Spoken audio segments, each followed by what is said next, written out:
नमस्कार दोस्तों, मैं सरोज पांडे। छठ का पर्व कल सुबह समाप्त हुआ और छठ पर्व का प्रसाद है जो कि ख़त्म होने का नाम नहीं ले रहा। प्रसाद आते जा रहा है और छठ के प्रसाद में छुपा है लोगों का प्रेम। छठ का पर्व लोगों को एक दूसरे के नज़दीक लाता है, एक दूसरे को बांधता है। हमारे देश में एकता लाने वाला पर्व छठ।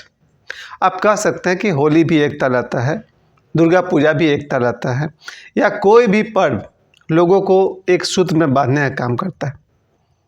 इन 4 दिनों में, पिछले 4 दिनों में जो छठ का महापर्व चला और कल सुबह से मुझे जितने प्रसाद मुझे मिले हैं और वो बढ़ते जा रहे हैं। आज भी, कल भी और आज भी जितने प्रसाद मुझे मिले हैं उन प्रसाद को खाने में मुझे 2-4 दिन लग जाएंगे। लोग सिर्फ प्रसाद ही नहीं दे रहे हैं, प्रसाद के थ्रू अपना प्यार भी मिला कर दे रहे हैं। ये लोगों का प्यार है जो छठ पर्व में प्रकट होता है।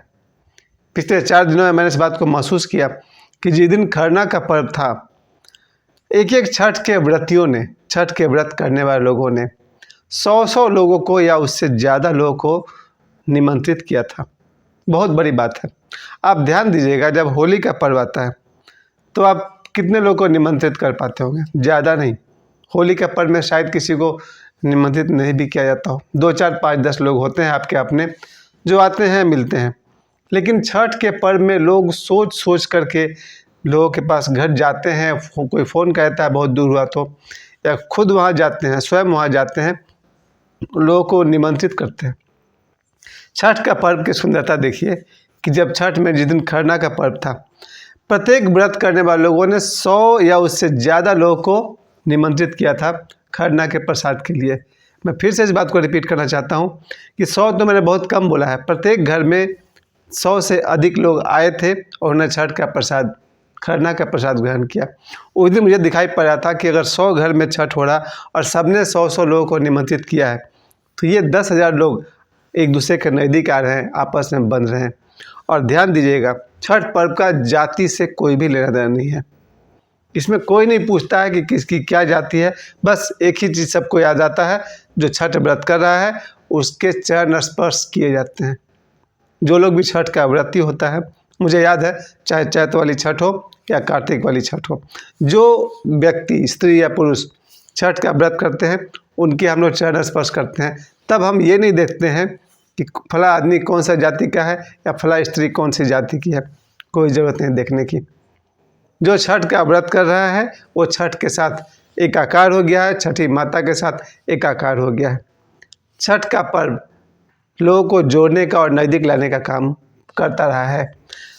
कहा जाता है इसका इतिहास बहुत पुराना है। कुछ लोग यहाँ तक कहते हैं कि रामायण काल में माता सीता ने भी छठ का व्रत किया था। एक कोई विद्यार्थी कह रहा था कि छठ का व्रत माता सीता ने भी किया था, मुंगेर के पास, कहीं गंगा नदी के पास। हो सकता है, पुरानी बात है। बहुत सी बातें हैं जो लोग को जानते हैं और बहुत सी बातें हैं जो किंवदंती के रूप में परंपरा से चली आ रही है। और भी एक रहस्य होता है। धर्म का जितना भी रहस्यमय बातें हैं वो इस ब्रह्मांड में हमेशा फ्रिक्वेंसी बनकर घूम रहा है। जो उसको कैच कर सकता है वो कर ले। खैर, छठ का व्रत में जिस दिन खरना का पर्व था उस दिन मैं गया था, शायद 10-20 घर तक मैं जा पाया था और बाकी 50 घर में मैं जा नहीं पाया था, क्योंकि प्रसाद खाने की शक्ति अब ख़त्म हो गई थी। इतना ज़्यादा प्रसाद खाना पड़ा। फिर पॉलीथीन में ले करके या झोला में, थैला में ले करके हम घर आ गए थे और बहुत जगह नहीं जा पाए थे। लेकिन मैं इस बात को महसूस कर रहा था कि यही एक पर्व है जो लोगों को निमंत्रित कर रहा है, एक दूसरे को नज़दीक ला रहा है, एक दूसरे को जोड़ रहा है। और खरना के बाद जब अगला दिन पहला अर्घ का समय आया, तालाब के पास जहाँ हम रहते हैं, तालाब के पास हजारों लोग जो एकत्र हुए थे, ये भी एक तरीका था लोगों को एक दूसरे के नज़दीक लाने का। और इसकी बहुत ही ज़रूरत है। मानव के नज़दीक आए, लोग लोगों के नज़दीक आए, क्योंकि मोबाइल ने बना दी है डिस्टेंस। एक घर में अगर 5 लोग रहते हैं और सभी के हाथ में मोबाइल है, वो भी 5G मोबाइल है, तो वो लोग एक दूसरे से कम इंटरेक्ट करते हैं और मोबाइल पर ज़्यादा समय देते हैं। हम लोग इस घर में 3 लोग हैं, मैं हूँ, मेरा बेटा है, मेरी बेटी है। मोबाइल की दुनिया में लगे हुए हम लोग तीनों, किसी को एक दूसरे से मतलब नहीं है। और इस मोबाइल के युग में भी जब छठ के खरना के दिन लोग एक दूसरे के घर पहुँचे तो मैं देखकर दंग रह गया। कि मोबाइल का जादू डिफीटेड, हार गया है, लोगों का प्रेम जीत गया है। क्योंकि मैं जहाँ भी गया वहाँ पहले से 20-50 लोग मौजूद थे। जितने भी घर में मैं गया था खरना के दिन, वहाँ पहले से कितने सारे लोग बैठकर प्रसाद ले रहे हैं। अब वहाँ कोई मोबाइल नहीं चला रहा अपने घर में बैठ कर के, वहाँ लोग एक दूसरे से मिल रहे हैं, समाज में प्रसाद ले रहे हैं एक दूसरे को। समझिए कि लव का रेडिएशन, प्यार का रेडिएशन हर जगह बिखरा हुआ था।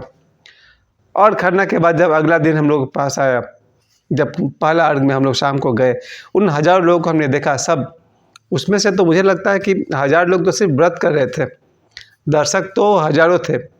जितने लोग व्रत कर रहे थे, अगर मैं उनको देख पाता, हर एक जगह पर 10-10 लोग बैठकर व्रत कर रहे हैं। और तो समझ लीजिए कि जितना बड़ा दायरा उस तालाब का है, 1000 लोग तो सिर्फ व्रत ही रहे होंगे, जो व्रत कर रहे होंगे, और दर्शक होंगे फिर 2-4 हज़ार। इन सभी लोगों को एक पर्व के थ्रू नज़दीक आने का मौका मिला। और तब समझ में आया कि सोशल मीडिया के ज़माने में भी लोग एक दूसरे की उपेक्षा नहीं कर रहे हैं, बल्कि एक दूसरे के नज़दीक आ रहे हैं, और आना ही चाहिए। ऊपर से मोबाइल का कमाल, लोग फ़ोटो खींच रहे हैं, वीडियोस बना रहे हैं, इस पल को यादगार कर रहे हैं। और मैं भी कहता हूँ कि छठ का पर्व एक ऐसा पर्व है जो याद बनकर रह जाता है जीवन भर। हमने जितनी बार भी छठ पर्व मनाई है, देखी है, वो सब मेरे दिमाग में कहीं ना कहीं अंकित है। जब मेरी माता जी थी, उस समय का सारा छठ पर्व मेरे दिमाग में था। अब मेरी माँ नहीं है, तो मेरी दोनों छोटी बहनें अपने अपने घर पर छठ करती हैं। और हम लोग तालाब के पास जब गए थे, पहला अर्घ के दिन शाम को जब मैं था, मेरी बेटी थी, मेरा बेटा था, उस छठ के महापर्व में मुझे जो सबसे अच्छी बात लगी वो था सोशल मीडिया के ज़माने में भी लोग मोबाइल पर नहीं, बल्कि एक दूसरे से जुड़ रहे हैं, मिल रहे हैं। और मैंने पिछले वीडियो में बताया भी था कि छठ के दिन लोग एक दूसरे से मिलते हैं और बहुत दिनों बाद मुलाकात होती है। छठ के दौरान जितने भी लोग बाहर नौकरी करते हैं, वो सभी लोग छुट्टी लेकर के छठ में अपने घर आते हैं, और यही होती है दोस्तों से मुलाकात। पुराने दोस्तों से मुलाकात अगर कभी होती है तो छठ के पर्व पर होती है। क्योंकि बाकी पर्व तो लोग दुर्गा पूजा और दुर्गा मंडप में, होली अपने घर में, लेकिन छठ का पर्व तालाब के पास होता है, जो सार्वजनिक जगह है। और वहाँ हम लोग चलते फिरते सैकड़ों लोगों से मुलाकात होती है, कौन कहाँ है, कैसा है, क्या काम कर रहे हैं। इस तरह से छठ। और जब छठ का पर्व, सबसे अच्छी बात मुझे यही लगा कि जितने भी अपने लोग हैं, जिन्हें आप दोस्त कहिए, रिश्तेदार कहिए, उनके बिना छठ तो पूरा मज़ा आता ही नहीं है। छठ का पूरा मज़ा है अपने परिवार के साथ। एक बात और गौर कीजिएगा, छठ के समय में दूर दूर के रिश्तेदार भी आपके घर में आते हैं, और आप भी कभी कभी जाते होंगे उनके पास। एक एक घर में 10-10 रिश्तेदार आ गए हैं, और समझिए रिश्तों में करीबी, समाज में करीबी, यही तो होना चाहिए। जो एक तरफ तो ये था कि एक घर के 5 लोग भी मोबाइल में भिड़े हुए हैं और आपस में इंटरेक्ट नहीं कर रहे हैं, और दूसरी तरफ जब छठ का पर्व आया तो दूर दूर से रिश्तेदार आपके घर आए। यही तो कमाल है छठ का। और फिर समाज के लोग सब एक दूसरे के सामने आए, लोग कोई फ़ोटो खींच रहा, कोई वीडियोज़ बना रहा, और सभी लोग इस पल को याद दिलाने में लगे हुए हैं। और कल सुबह जब छठ का पर्व का सुबह का अर्घ जब हुआ, वही माहौल था। सुबह से अंधेरे से शायद 3:30 बजे सुबह से लोग छठ घाट पर पहुंच गए। मेरी बेटी तो शायद 3 बजे से वहीं पर थी, या 4 बजे तक वो वहाँ पहुंच गई थी। 2 बार अर्घ होता है ना, एक बार सुबह में कोसी भरने वाला, उसके बाद फिर सेकंड इनिंग भी होता है। और सुबह से जब छठ में लोगों को मैंने देखा, एकदम विशाल जनसमूह, छठ की मस्ती। पता नहीं हमारी किस्मत में और कितना छठ देखना लिखा हुआ है। अभी तक तो मैंने 50 छठ जरूर देखा है, अगला 50 छठ और मेरे भाग्य में लिखा है। मैं ईश्वर से प्रार्थना करूँगा। और सभी लोग मुझे, बहुत सारे लोग मुझे पहचानते भी थे। इस छठ के दौरान लोगों को एक साथ मिलते जुलते जब हम लोग घर पहुँचे, उसके बाद जो प्रसाद का आना शुरू हुआ, और मैं तो 2-4 जगह गया भी था प्रसाद मांगने। लेकिन आश्चर्य और खुशी की बात यह है कि छठ के खरना के दिन लोग आपको बुलाते हैं, और छठ के पारण के दिन जब छठ कंप्लीट होता है, लोग आपके घर पर प्रसाद पहुंचाते हैं। इस बात को मैं फिर से कहना चाहूँगा कि छठ के प्रसाद में आपको मांगने जाना नहीं पड़ता है। जिनके घर में छठ हुआ है, वो स्वयं ही आपके घर पर प्रसाद पहुंचा देंगे। जितने लोग उनके माइंड में हैं, जितने लोग उनके दिल में हैं, उतने लोगों के घर प्रसाद वो लोग पहुंचाएंगे।